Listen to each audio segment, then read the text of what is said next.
Okay, this is a little edited video that I've done on the Maggio Lesson 1.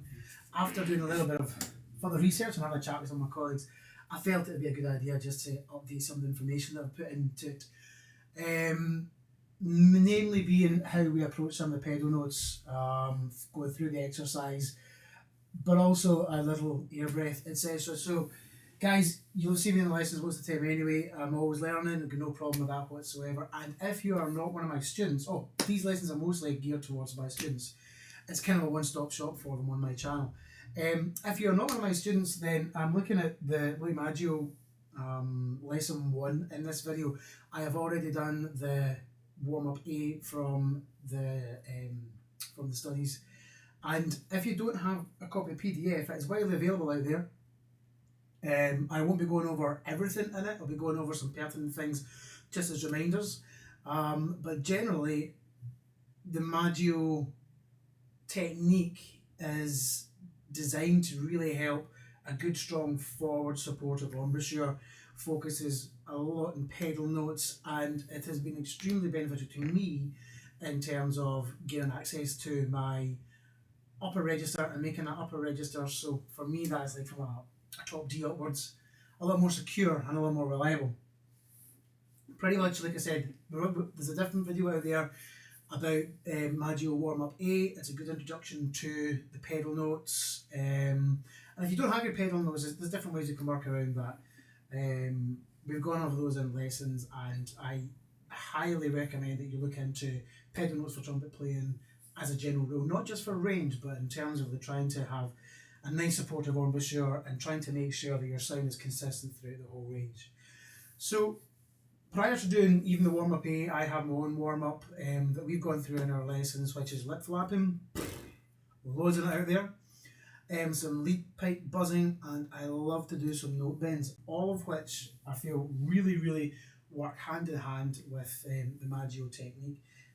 I'm not a Maggio expert whatsoever. A brief history as to why I came towards it. I'd always been using aspects of it, and towards the end of last year, 2019, I decided to go in search of a little bit more definite instruction from one of the UK's finest trumpet players. And had I paid attention to the video we recorded, I wouldn't have to be redoing this video now because I forgot some important specifics. Anyway, I had some dental injuries when I was a kid, not long after I started playing trumpet, which means that my front 2 teeth are loose. My front left one is actually slightly wobbly. My bottom 4 teeth are not in line, and there's a little bit of movement on there. When I used to play, as a lot more inefficiently than I do now, I used to get really loose and quite painful sometimes in my teeth, because essentially, if you're ramming the trumpet into your face, then there's only one thing that's going to really support that, and that's your teeth. And the lips are just going to get mushed in the middle anyway.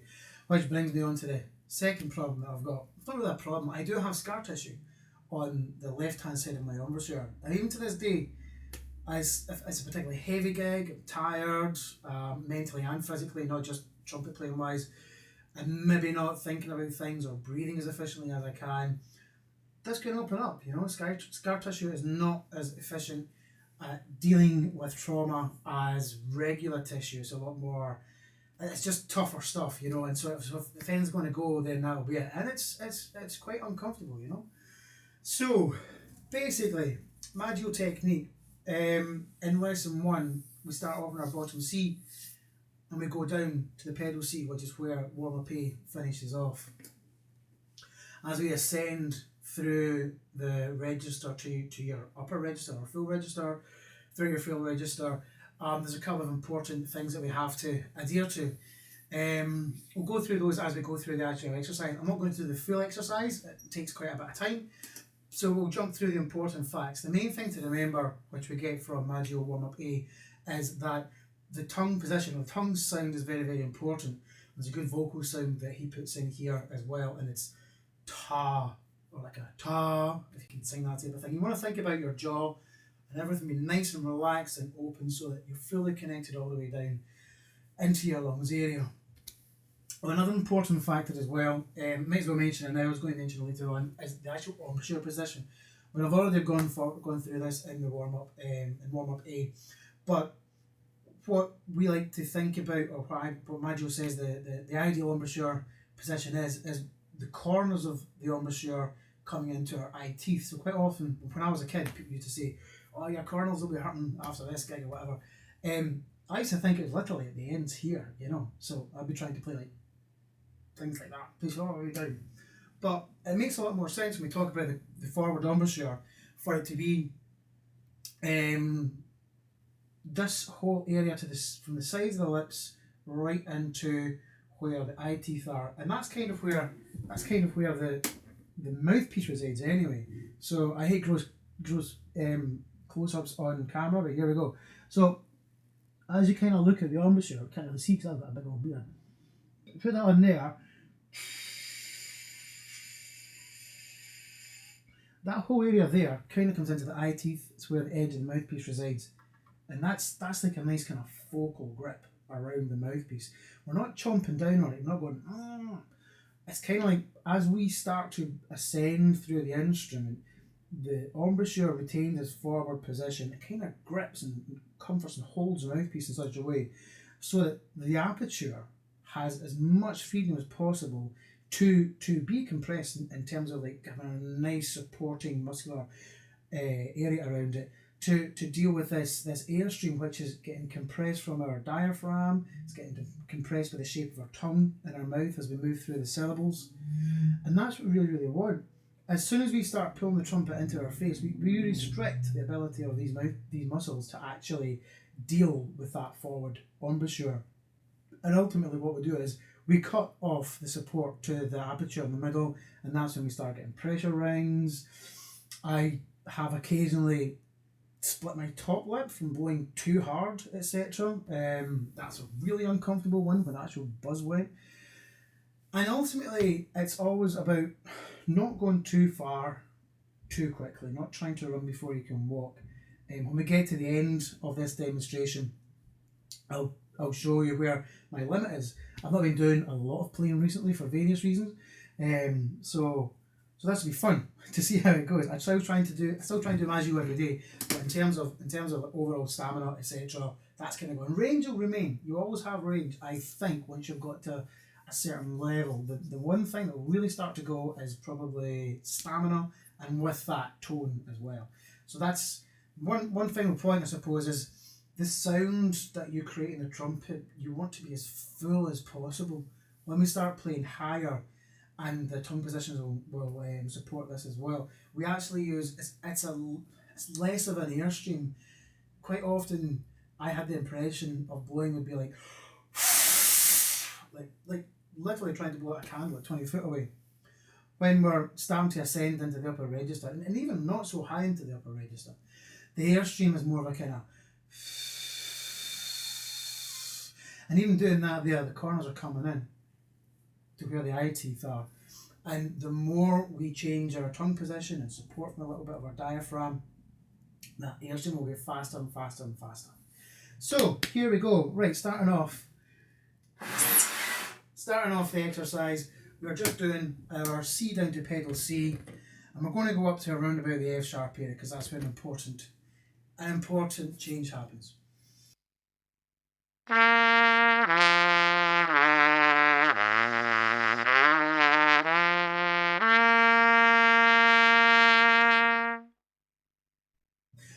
Also, I just don't need a massive amount of air, just enough to get a nice full sound, nice resonance in the trumpet.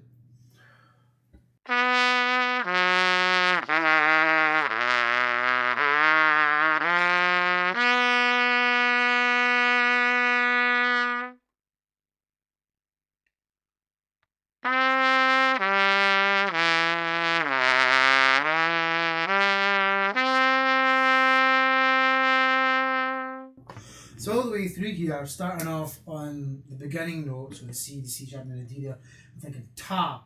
So ta.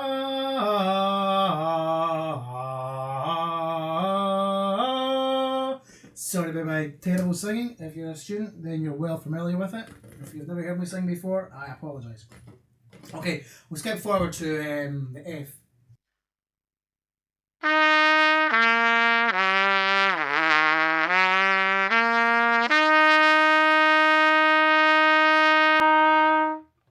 And I said then I'm going a little bit quicker than these just to try and save some time. We'll usually take a little bit more time. So there would normally carry on, and that would be us coming out of our pedal range. So we're doing the F sharp down to the F sharp and back up. But what we do here is we actually reiterate the C down to pedal C. And when we get to the bottom pedal C, we actually reiterate that note twice. So we play 3 bottom Cs, and then take a quick breath in through the nose. Helps not disturb the embouchure for the ascending passage, and just get a little bit more air in there because the embouchure and everything is quite loose on the pedal notes, particularly if we're playing them slower, as we should be. You're going to want to have enough air in there just to get back up. It's a good demonstration of how little air we do need once we start getting up into the higher register. The other thing that's good for the pedal register is good for rather, is ear training and pitch training. When we're off the scale down the bottom, we don't really know where the notes are, so we're have to using our starting note as our reference point. And then when we start to ascend from the pedal C back up to notes that are in a normal scale, we have to know where those notes are. So it's like, so going from the C to the F sharp is quite easy because it's the first note that you can play with vowels. But when you go from the C to maybe the D above the next C, you've got a G on 1 and 3 in there as well. So yeah, we're taking a breath in there. You can tongue, slur. I kind of do both. I couldn't find in the Maggio literature if it's important to slur or tongue the next passage up. I would say probably more important to tongue the next passage up so you're getting the tongue position in the right place. So I generally try and do that more often than not. Down the bottom where we're still looking at the ta area, I generally slur up. But take it from me, I suppose, that the tongue position is better when we're doing the higher vowel sounds as we're going up. Okay. So this is we'll do C to the F sharp, and we'll maybe switch off and jump up a little bit from there on.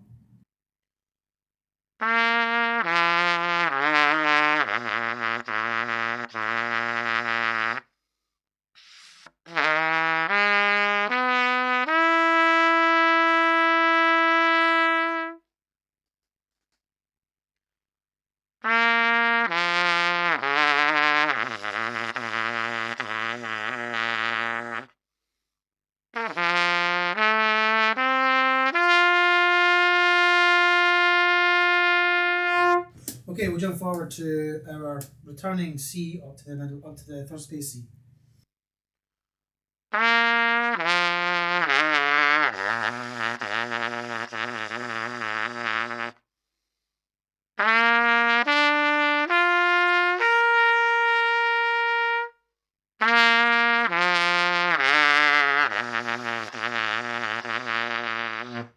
So there, after we back up to the middle C, we just finish off with a reiteration of how we started going C, G, E, C, C, C. Okay, so just checking my levels. So what that is there, I mean, that's as good a place as any to have a little break if you're doing this full exercise with the warm-up, etc., as part of your daily routine. When we get to the top C, this is where our vocal, oral, mouth changes start to happen. From the C sharp upwards, we start to think about changing from the ta to a te sound. And then we move on to the E flat, E area, where it's more of a kind of T sound. And then the one that tripped me up, and I do remember, pretty sure I remember Mr. Lover telling me this, is when I read the TICH, being Scottish, we say T. If you're not in Scotland, pretty much anywhere out with Scotland, you're going to say tsh, which is more of a TISH, as I would read, or titch, but the extended air sound through it goes tsh. So between the sh and the there's quite a difference from where the tongue is at the front. So if this is the back of my mouth here, this is the kind of sound, and the shh is more kind of up here. There's still a channel of air through the centre, and I've experimented around, and yeah, the shh sound certainly has a slightly better sound to it, I think. It's got more core to it. So that's what I'm doing now, I'm adopting it. So we'll go through these 3 vowel areas. So we're on C, G, E, 3 pedal Cs, And now we're going from C sharp up to the top C sharp in the stave. And as we're even ascending up to these notes, we're not, including on the way down, we're thinking about the ta sound. As we're ascending from like our bottom C sharp in the stave up to our stave, we're thinking about changing our shape as we go up. One good thing as well that's quite handy for a lot of vowel sounds is to try and singing melodies, etc. It's a good way to try and get the feeling of our pitches and things, etc. It's kind of hard when you get into higher stuff as well. We've all got a small vocal range. Don't know why I say that anyway. So, because you're not going to be singing, are you? Anyway, so carrying on. Right. So C sharp, and we'll go up to the E flat E area.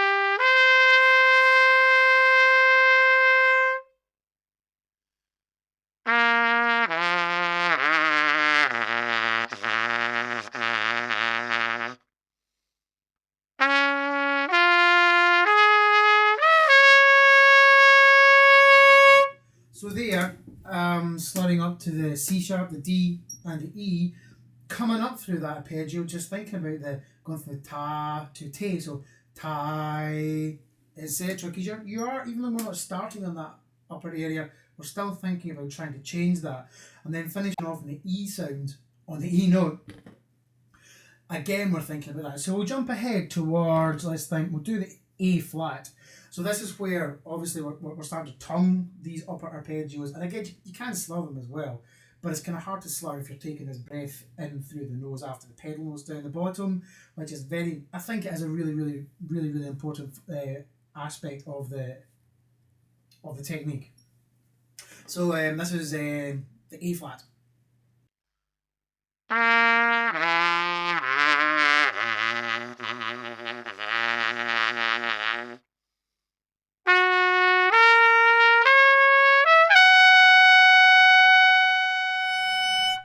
So still thinking about the tie.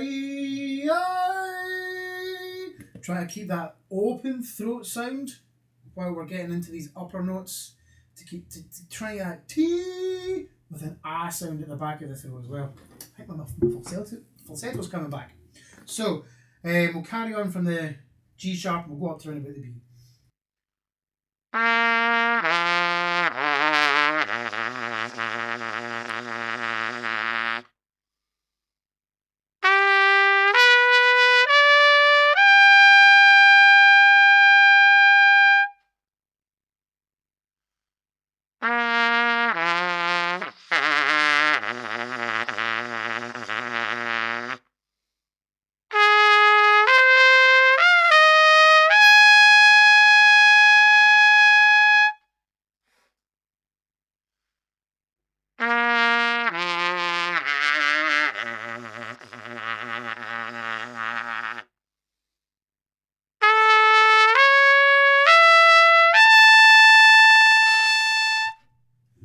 So that's us getting into the area as well. That transition happens around about the B flat and the B.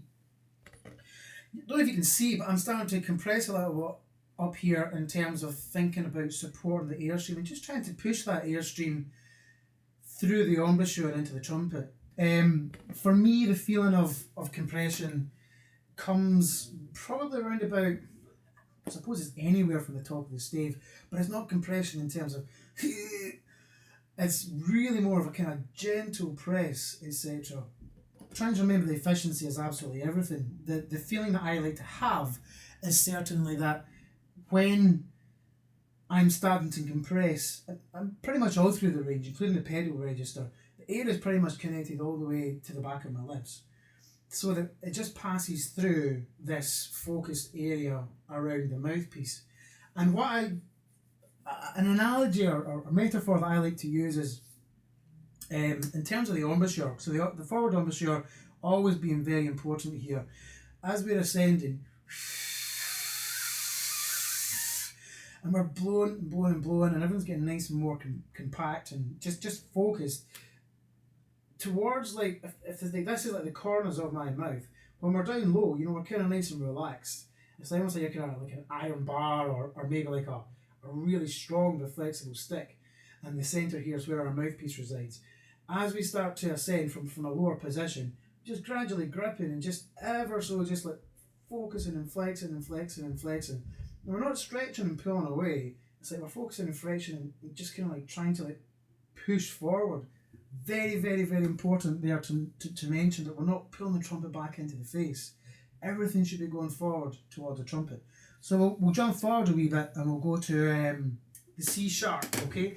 So from here, our starting notes are getting into the different vowel sounds. So we're going to be starting on a T sound.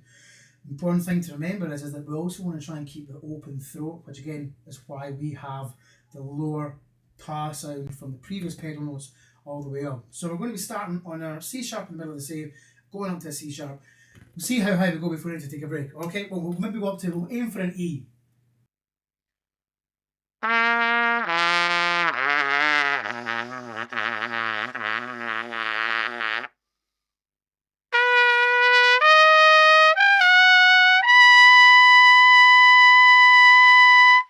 Again, not blowing very, very hard, just enough to have a nice full resonant sound. Sound a little bit funky because I'm out of practice, but the main thing is the range should still be there.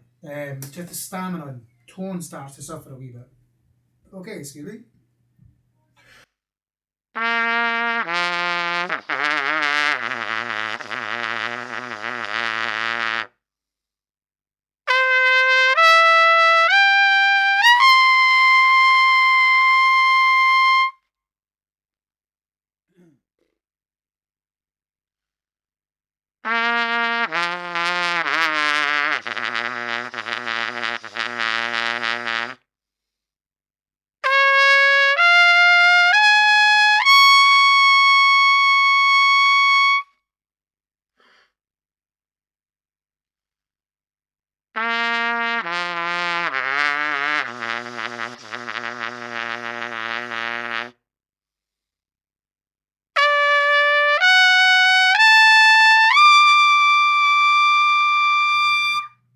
So, getting to there, I'm actually starting to tongue from the E. The T sound is my starting note on the tongue from the E ascending pedal up. And as I'm going through to the upper E, I'm modifying as I go along, going T. It's going to be funny. T. So I can't sing a top E, but my tongue is starting to do the sounding up there. And a slight modification in the pressure feels like there's actually more inside the oral cavity for me to push against. So it's not even as though I'm blown against the back of my lips or anything, but that's just a personal thought there. So this is kind of getting close to like where my usable lead register is.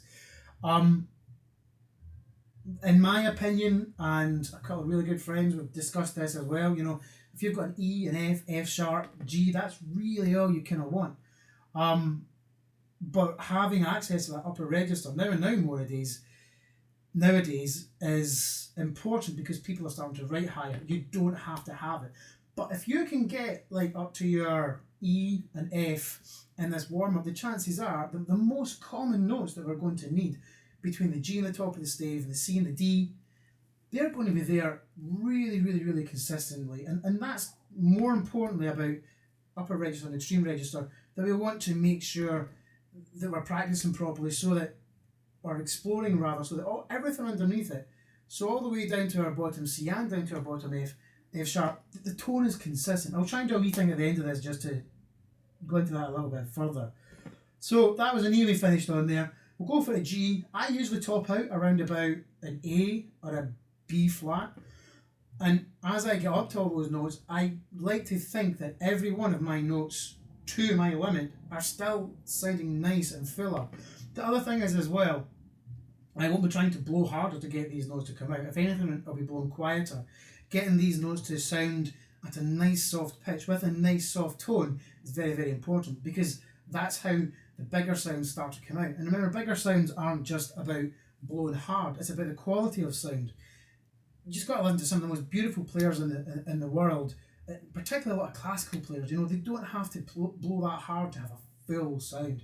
But believe me, when they do blow hard, it's like they fill the room. So, anything could happen. Let's go for our G's, A flats, A's, maybe a B flat. Who knows?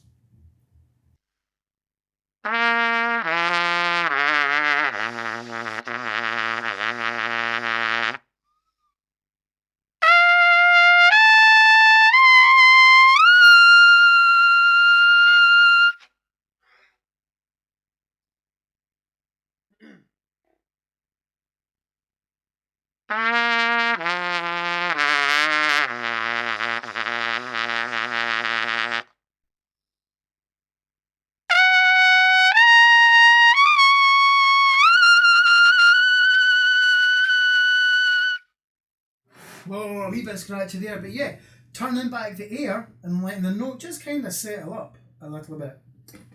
So we're kind of at my top out anyway, but you'll notice there that the E flat, it was still pretty decent, you know?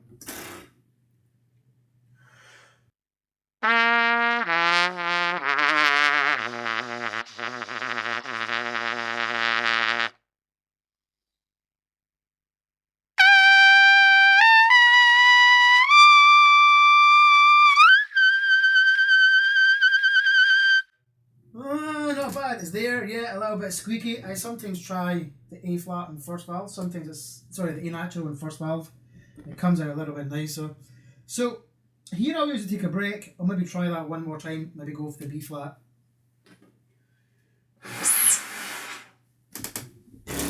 Do the lip flapping. Never forget the lip flapping. So we'll just try and go straight for B flat.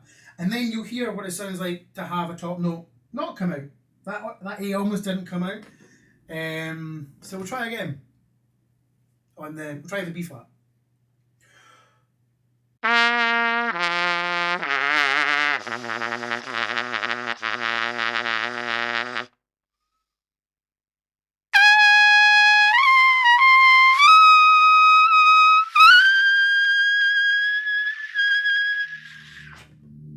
Not bad, almost there. Yeah, no, try harder. So that's pretty much it in terms of that part of the Maggio.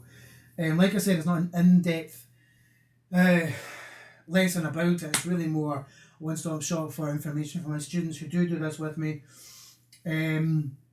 Oh yeah, so the sound thing throughout the range.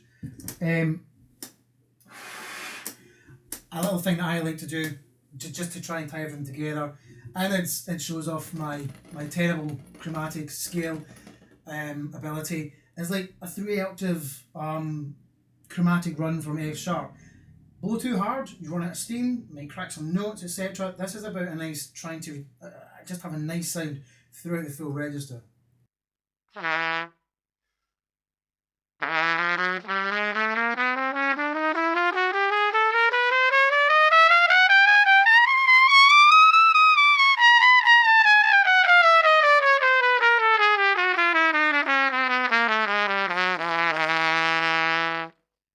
Yeah, okay, there's a couple of cracked ones in there, but the sound, the sound was consistent all the way through, and yeah, I'm gonna put the lack of practice flag up there for not having done enough playing over the past few days. So that's pretty much it. Any questions? Then please give me a wee message. This video content is for my students. A lot of them are younger as well. So if you have got any comments, keep them clean and productive or constructive. If you want to contact me directly, please do so. And hopefully I shall see you all soon, and hopefully some of you will have found that beneficial. More videos to come soon. Take care, folks. Bye bye.